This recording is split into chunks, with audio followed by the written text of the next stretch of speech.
John Russell was born in Los Angeles, California on January 3, 1921, and his full name was John Lawrence Russell. John grew up in a family with 4 siblings, 2 sisters and 2 brothers, all of whom outlived him. As a young man, John attended the University of California, where he studied drama and was also a student athlete. However, his studies were interrupted when he joined the Marine Corps in 1942. During his time in the military, he showed great bravery and received a battlefield commission for his heroism at Guadalcanal. After being honorably discharged from the Marine Corps in 1944, John got married to his first wife, Renata. The following year, he was discovered by an agent in a Beverly Hills restaurant, which opened the door for him to act in several B movies. Most of the time, John played the roles of villains or secondary leads. In 1955-1956, John starred in the syndicated half-hour series Soldiers of Fortune alongside Chick Chandler. In the series, John played the dashing adventurer-for-hire Tim Kelly, while Chandler portrayed his humorous sidekick, Tubal Smith. The show ran for 52 episodes and featured the dynamic duo traveling to exotic locations, though the production was confined. After his success on Soldiers of Fortune, John Russell continued to make a name for himself in Hollywood. He appeared in several movies and made guest appearances in popular television shows such as Maverick, Cheyenne, and Sugarfoot. But it wasn't long before John was signed to star in his show Lawman as the stoic and morally upright Marshal Dan Troop. The role suited him well, and he quickly became a fan favorite. In 1957, John took on a different kind of role as the main villain in the movie Hellbound. He starred alongside June Blair and Stuart Whitman and met a fittingly bad end in a shipyard where he was hiding from the law. Despite his character's fate, John did get to kiss a couple of girls in the movie, which was a departure from his more reserved role in Lawman. John also made an appearance in the popular television show Maverick in the episode Rage for Vengeance, which aired on January 12, 1958. He co-starred with Catherine McLeod playing a cattleman who was driving the sodbusters out of Montana. John Russell's talent for portraying complex and multi-dimensional characters was on full display in his appearance on the television show Cheyenne. In the episode titled The Empty Gun, John played Matt Reardon, a reformed gunfighter with a crippled hand. Matt needed Cheyenne's help to deliver $6,000 to his former lover, who was the wife of his former partner. Her son, understandably, hated Matt for killing his father, but Matt was a man of honor who never wanted to be a gunfighter in the first place. Matt was forced into the gunfight that killed his partner and only then realized how good he was with a gun. In the end, he allowed the son to draw on him, and though he was mortally wounded, he convinced the boy he wasn't shot at all. Matt didn't want the boy to know he had killed someone, as it was this knowledge that made it easier for him to kill a second time. As John's performance in The Empty Gun showcased his ability to portray a character embodying law and order, Warner's decided to create a series around him with that theme. This made sense as there were clear similarities between his character in that episode and his previous role as Dan Troop.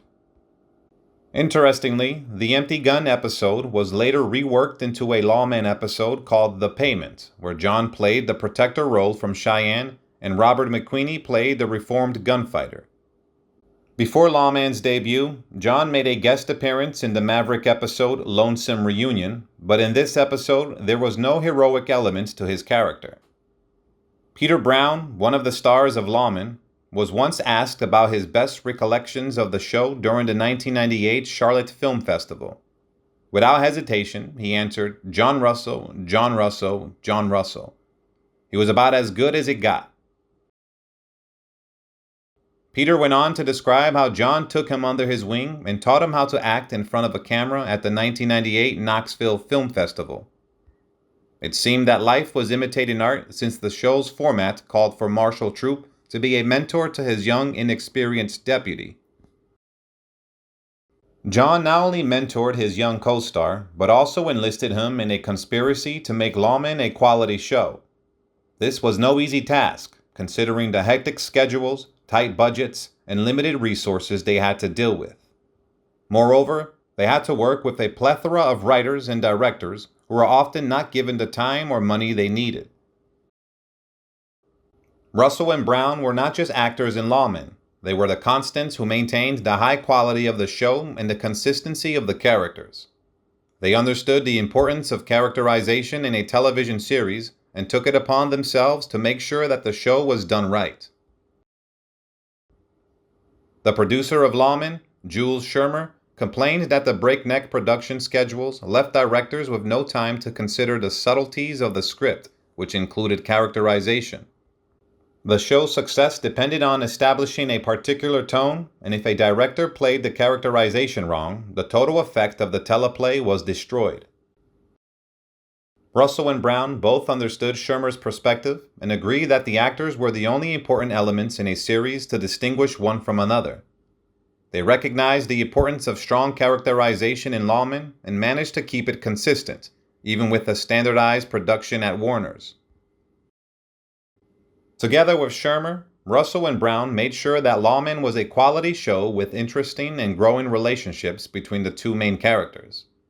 They were dedicated to making the show stand out from the rest of the Western and detective shows being produced at the time. During John Russell's 4-year run on Lawman, he was only allowed to appear in 2 big-screen features. The first was Yellowstone Kelly, which was a typical Warner's feature using its contract players. In this case, Clint Walker had the lead, Ed Burns played the young secondary lead, and John played an honorable Indian. However, it was noted that Peter Brown would have brought more authenticity to the role if he had been cast instead of Burns.